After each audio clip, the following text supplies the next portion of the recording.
Welcome to the Varahi real estates. మీరు ఇంకా channel subscribe చేయనట్లయితే subscribe చేసుకోండి. అలాగే రియల్ ఎస్టేట్కి సంబంధించినటువంటి మరింత ఇన్ఫర్మేషన్ కోసం ఈ ఛానల్ని ఫాలో అవ్వండి. ఇప్పుడు మనం చూస్తున్నటువంటి ల్యాండ్ ఉన్నటువంటి లొకేషన్ వచ్చేసి మర్కూక్ మండల కేంద్రంలో ఉన్నటువంటి ల్యాండ్ ఇది. చుట్టూ కూడా మనకు కడీలు వేసి ఏదైతే బౌండరీ ఏర్పాటు చేయడం జరిగిందో ఇదే మనకు సేలింగ్ ఉన్నటువంటి ల్యాండ్ ఇది. టోటల్ ల్యాండ్ వచ్చేసి 2 acres వరకు ఉంటుంది. మెయిన్ రోడ్ నుంచి 150 meters డిస్టెన్స్లో ఉంటుంది ల్యాండ్ ఇది. స్క్వేర్ బిట్లో ఉన్నటువంటి ల్యాండ్ ఇది. ఫుల్ వాటర్ సోర్స్ ఉన్నటువంటి రెడ్ సాయిల్ ల్యాండ్ ఇది. ఈ ల్యాండ్ ఉన్నటువంటి లొకేషన్ నుండి కొండపోచమ్మ రిజర్వాయర్ అనేది 1.5 kilometer డిస్టెన్స్లో ఉంటుంది. అట్లాగే గౌరారం రాజీవ్ రహదారి అనేది 8 kilometer డిస్టెన్స్లో ఉంటుంది. రాబోతున్నటువంటి త్రిబుల్ ఆర్ అనేది 3.5 kilometer డిస్టెన్స్లో ఉంటుంది. షామీర్పేట్ ఓఆర్ఆర్ అనేది 24 kilometer డిస్టెన్స్లో ఉంటుంది. జేబీఎస్ అనేది 45 kilometer డిస్టెన్స్లో ఉంటుంది.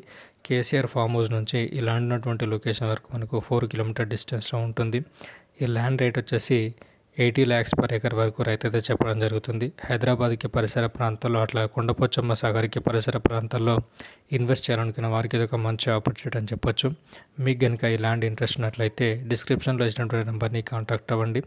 అట్లాగే మీకు సంబంధించినటువంటి ల్యాండ్స్ని మన ఛానల్ ద్వారా ప్రమోషన్ చేయాలనుకున్నా లేదా మీకు సంబంధించినటువంటి ల్యాండ్స్ని అమ్మాలనుకున్నా కొనాలనుకున్నా స్క్రీన్ పైన కనిపిస్తున్నటువంటి నెంబర్ని కాంటాక్ట్ అయినట్లయితే మన ఛానల్ ద్వారా మీ ల్యాండ్ని ప్రమోషన్ చేయడం జరుగుతుంది. Thank you for watching this video.